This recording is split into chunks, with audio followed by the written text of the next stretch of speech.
Hey, welcome to another week of AI with Fizzy. And this week is episode 3 in the machine learning journey of predicting market value for Premier League football players. Now, if you've been following me for the past 2 weeks, thank you so much. And thank you for your love and support. There's a few more models to go through and walk you through as well. But I appreciate every single comment, every single like, every single share so far. I'm truly blessed. And again, just want to say thank you so much for everyone who has participated, found this interesting, or learned something new.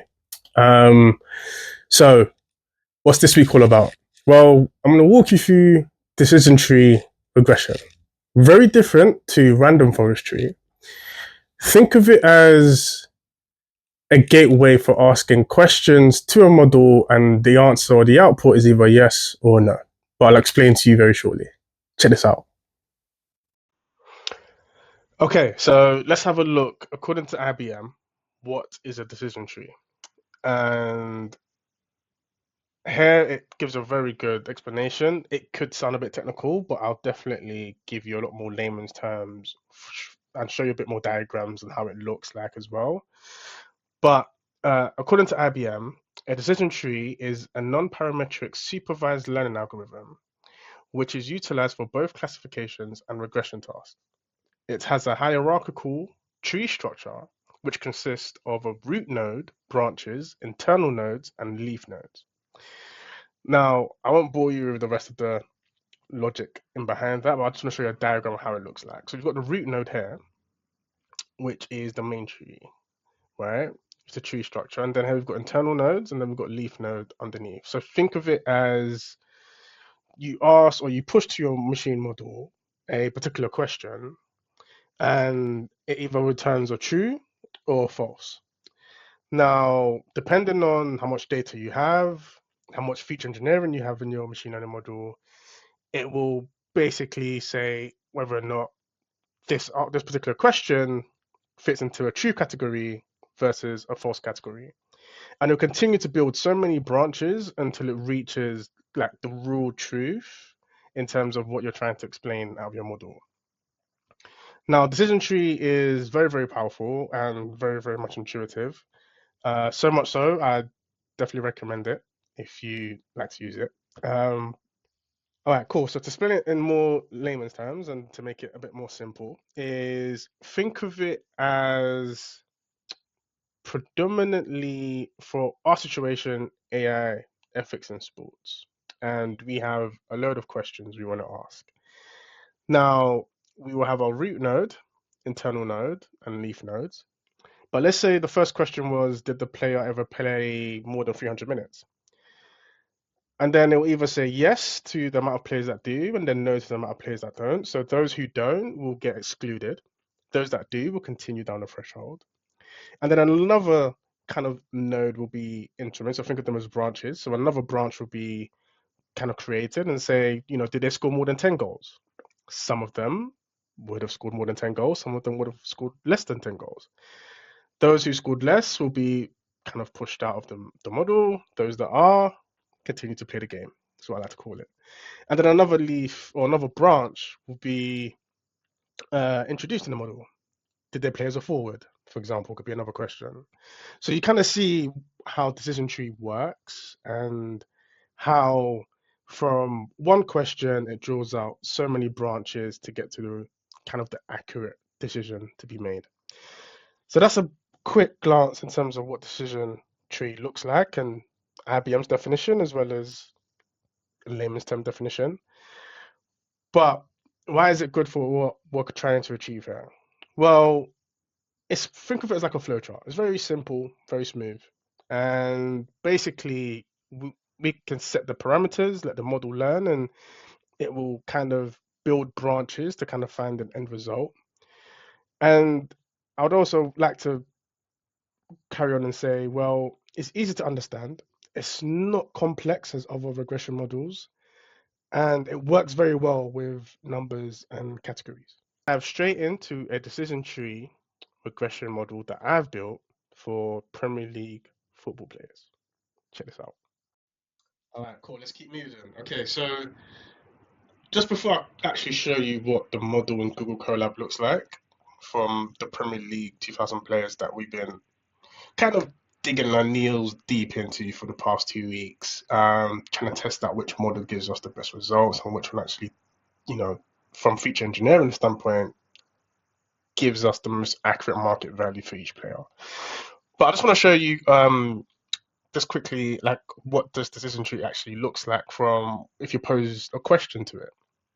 And again, sticking to IBM, if we are looking at an example in terms of somebody whether or not they should go surfing, right? Um, Definitely in the UK, there's not much surfing going on. But if you live in a country where it permits you that you can surf, then yeah, this probably is more up your alley. But nonetheless, is there a swell? Now, this is what decision tree does: is either yes or no. And obviously, if there is a swell, then if the answer is no, then obviously it will turn back to you. Don't surf. You shouldn't surf. If yes, then it asks two further questions. So, is there high wind? If there's low to no wind, then yes, surf. If there is high wind, under the yes, remember we're talking about branches here now. Then if there's high wind, offshore wind direction, don't surf, right? And if there's offshore wind direction, then surf.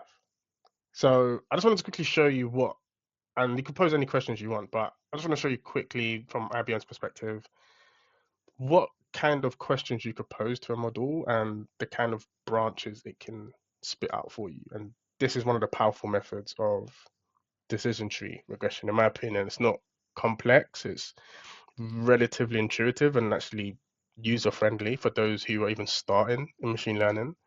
But also, it's something that it removes all possible anomalies.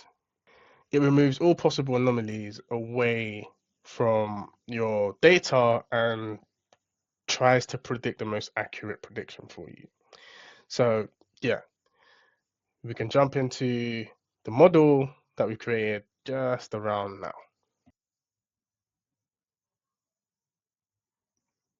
All right, cool. So this is the decision tree regression model that, again, same format. I've pulled in the same libraries as before. So if you've been following the channel, you would have seen this before. But just to walk you through it again, I've basically imported NumPy, Matplotlib as well as PyPlot. That's going to help me with basically showing diagram view. But I've also actually imported scikit-learn tree, which helped me plot the tree actually because we're dealing with decision tree.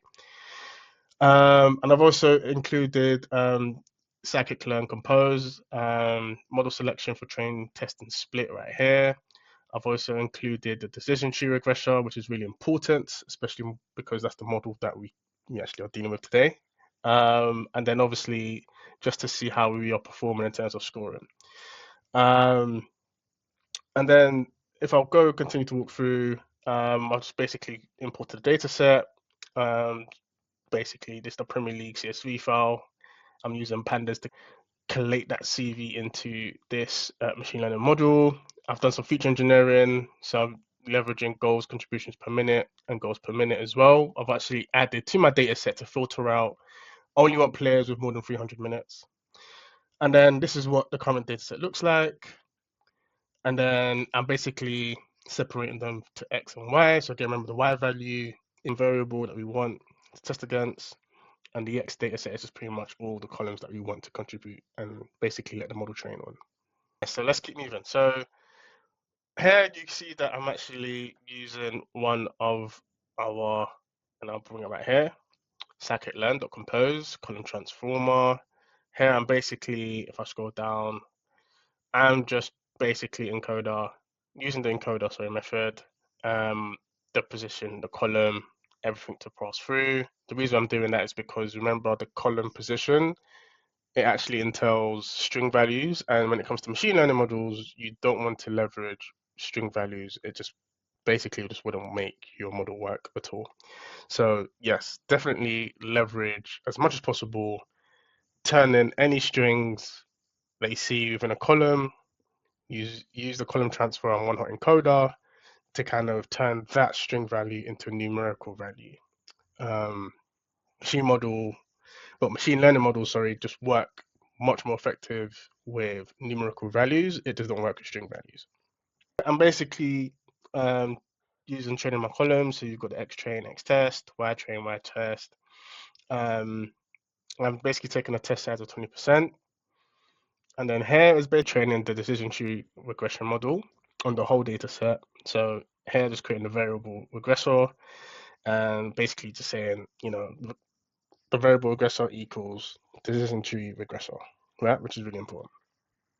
And then remember when I spoke about, looking at for anything that's nons, you want to find out any false. That's what we want. We don't want anything to be true.